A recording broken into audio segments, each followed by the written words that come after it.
Dana White's Contender Series. This is Season 7, Episode 4. We have 5 fights lined up for this Tuesday night. I'm John Kelly. Let's hear the picks. And we're going to get things started in the lightweight division as Dylan Salvador is a minus 165 favorite with the comeback on Balaji Oki at plus 135. And this is a big bet for me. This is actually my most confident pick of the card. I like Balaji Oki for a couple reasons. For starters, he's going to be the bigger guy in there, the more natural lightweight. He's also been training over at Extreme Couture for this camp. He's a very powerful boxer. He's got a ton of knockouts to his record, but he's very patient. You know, he's going to wait for his openings. He works the body really well in combinations, and he can also throw in some flying knees and other stuff like that because he is one of those guys that has that freak athleticism, and that's going to give him an advantage over guys like Dylan Salvador in this matchup. But the last thing that I'll talk about on the Oki side is he's also a very capable wrestler. You see it time and time again in these fights. You know, when he needs to, he can go to the takedown. He's obviously a knockout threat on the feet, but when he implements the wrestling as well, especially against one-dimensional strikers, I think that's where he has a pretty sizable advantage. And Dylan Salvador is just that. He's a one-dimensional kickboxer. He's a 5-1 prospect fighting out of France. He's a former Glory kickboxer and Muay Thai world champion. So you know he's going to be constant with that kicking attack. And that's basically his best skill set, is he's going to blast those body kicks, calf kicks. He's very active with the legs, but honestly, he gets pretty sloppy defensively. I see some holes in his striking as well. It's not like he's this world beater striker. And then also, he could be taken down. You know, this is a guy who previously fought at 145. I mentioned the size and power advantage on the Oki side and the wrestling upside as well. We've seen Salvador taken down multiple times and controlled. So I think all of those things in combination, I'm going to go with the younger guy, the bigger fighter who has more power and I think has wrestling upside as well. I think Salvador can be hit on the feet. I favor the hands of Oki. I think Oki probably breaks him down the stretch and gets the stoppage victory. We're going Oki by TKO.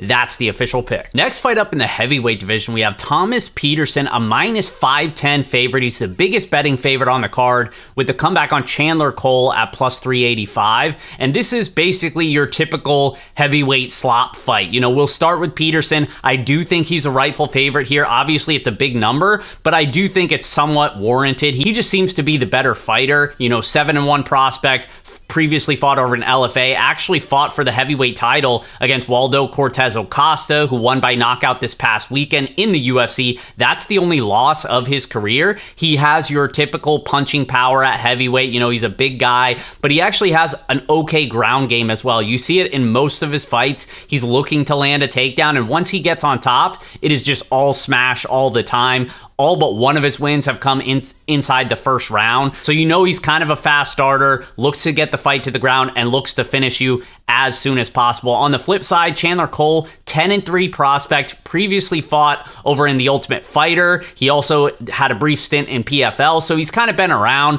But this guy basically reminds me of a less refined Chris Barnett in that he's going to be undersized at heavyweight in terms of his height. You know, definitely not in terms of the stomach region, if you know what I mean. But he does seem to have a ton of power. All but one of his wins have come by knockout inside the first round. So that's basically his path to victory here, is he's early knockout or bust. And when he doesn't find that kill shot early, he typically starts to fade. It doesn't seem like he has much of a ground game either, and he's lost by TKO in all 3 of his professional losses. I think outside of some weird meme here, I think this is Peterson all day. I think he gets the takedowns and probably gets the finish early on the mat. We're going Peterson by TKO. He's going to be the second pick in the DGen parlay. Next fight up in the featherweight division, we have Mateo Vogle, a minus 160 favorite. The comeback on Anthony Cuamba is plus 130. And we'll start on the Vogle side. He's an 8-2 prospect.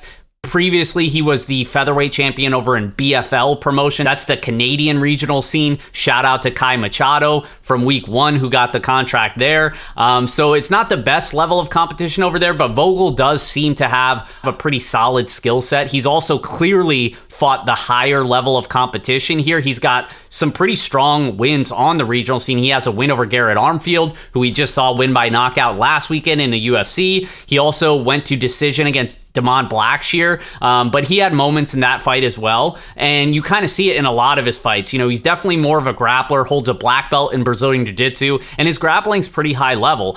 On the feet, he does have power. He just gets so reckless and sloppy defensively that in most of these fights, he's getting beat up on the feet. He's getting really touched up and then has to overcome that adversity and come back in his fights. And that's why you can never really count this guy out, because there were multiple times where he is getting badly beaten, and he ends up coming back. So he's clearly got that dog in him. I don't know if he should be this big of a favorite, though, against Anthony Kuamba, who's a 6-1 fighter, trains out of Extreme Couture like Balaji Oki. He's actually the main training partner of Daniel Zellhuber, and he comes from a Muay Thai base. He's got very powerful Muay Thai kicks and a very fast 1-2 punch down the middle that he looks to throw repeatedly as well. He just seems to be a pretty well-rounded guy. We've seen him go to the takedowns, and he's been able to use his wrestling to win minutes on the regional scene as well. I just worry that if he goes to the takedowns here, he can put himself in a bad spot where Vogle could be able to take advantage. But I think on the feet, he's probably going to be touching Vogle up. So it's kind of one where it basically comes down to how you think the fight's going to play out. If it plays out on the feet, I favor Kuamba as the better striker. I think he touches up Vogle and gets his hand raised.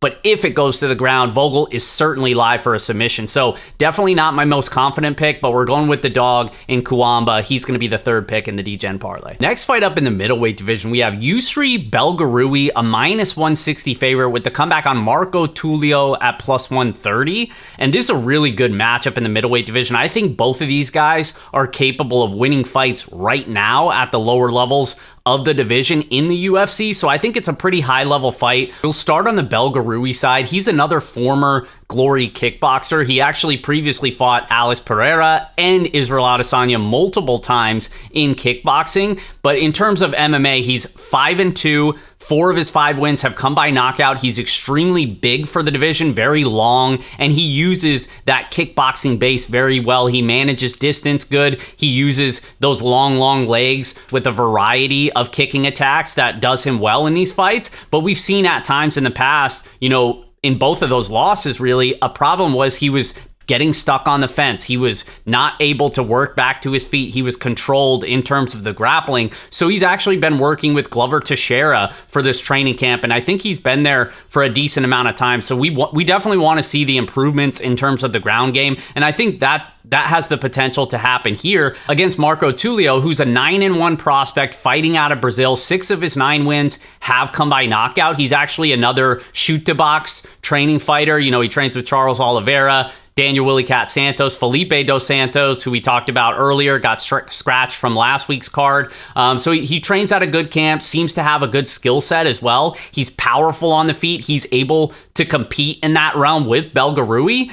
But I think he's going to have the advantage if he goes to the grappling. And he doesn't do it in all of his fights, but we have seen him do it multiple times. He's got solid takedowns. When he gets on top, he's going to look to land damage. This is another one where I'm not super confident. I'm leaning towards the dog in Tulio, but I think this is a high-level fight. Could probably go either way. I'm going to side with Tulio because I think the grappling could be the edge here, but again, Belgaroui been working in that area, so who knows? If he just rocks up and looks super improved, then I think he probably does make a lot of sense as a favorite here. But I think it's a high-level fight. I think it's a competitive fight. I'm going to side with Tulio. He's going to be the 4th pick in the DGen parlay. Which brings us to our main event in the welterweight division as Carlos Praetas comes in as a -265 favorite. The comeback on Mitch Ramirez is +205. And this is another big bet for me. I like the dog here, but we'll start on the Praetas side. He comes from a high-level kickboxing background, very technical on the feet, very powerful as well with those leg kicks. He's got a knockout victory by a flying knee. He times his elbows really nicely as well. And he also holds a black belt in Brazilian Jiu-Jitsu, but he has a very accredited kickboxing career. Even in MMA, he's got 22 fights.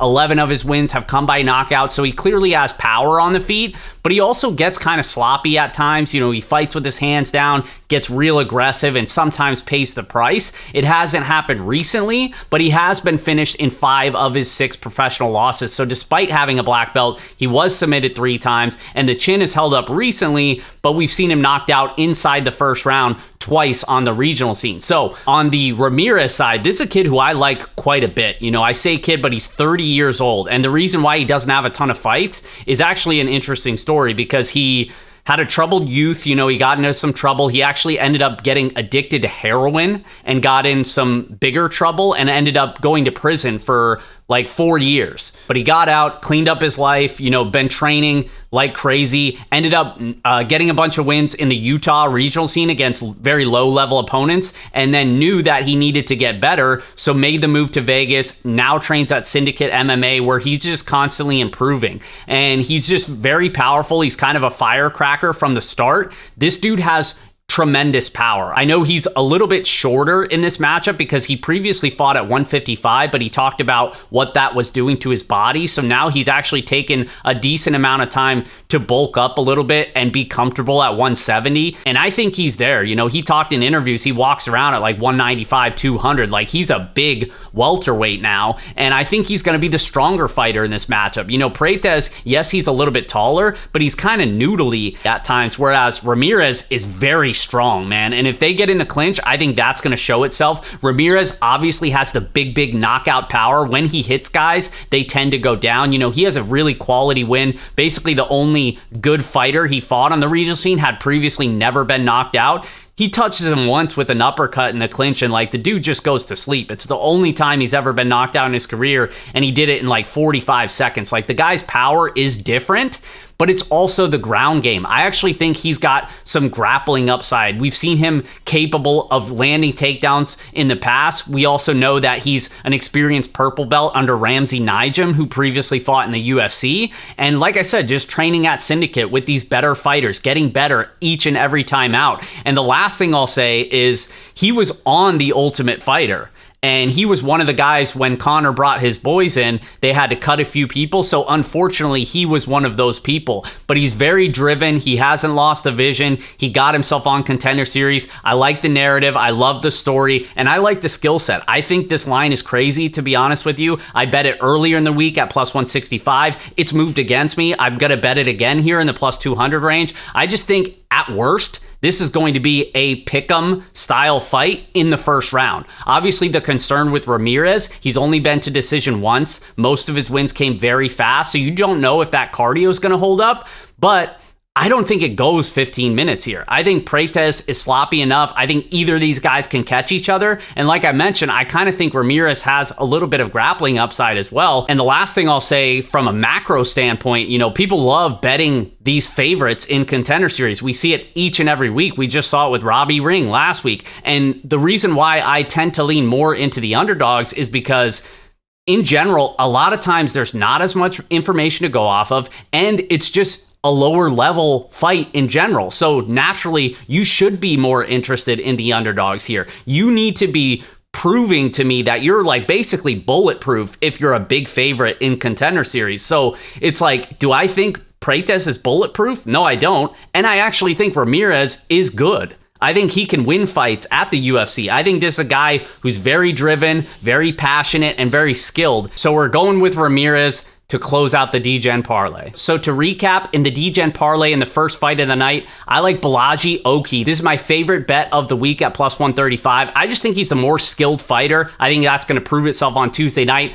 Don't sleep on his wrestling. I think he's going to use it here, and I think he gets his hand raised. In the second fight of the night, not a hot take here. I think Peterson's the better overall fighter. I think he goes to the ground here and gets Cole out of there early. He's a huge favorite, but I think he gets his hand raised. In the third fight of the night, I mentioned this is one of my least confident picks, but I am going to go with the dog here in Anthony Cuombo. I just think on the feet, he is going to be the better striker. I don't trust the defensive tendencies of Vogle, and I think he gets touched up here unless he's able to pull off the sub. So we're going with Cuombo in the third fight of the night. In the fourth fight, we have the middleweights banging it out with Belgaroui against Marco Tulio. I'm going to side with the dog here slightly. I think it's super competitive. I think either guy's capable of knocking each other out, but I tend to favor the grappler in Tulio, who should have the wrestling upside here. We're going Tulio in the fourth fight. And of course, in the main event, we're riding with my guy, Mitch Ramirez, by TKO, hoping he gets his hand raised here to close things out. So we're actually going with 4 underdogs this week, 1 favorite. As always, appreciate you guys watching. Best of luck, and we'll see you next time.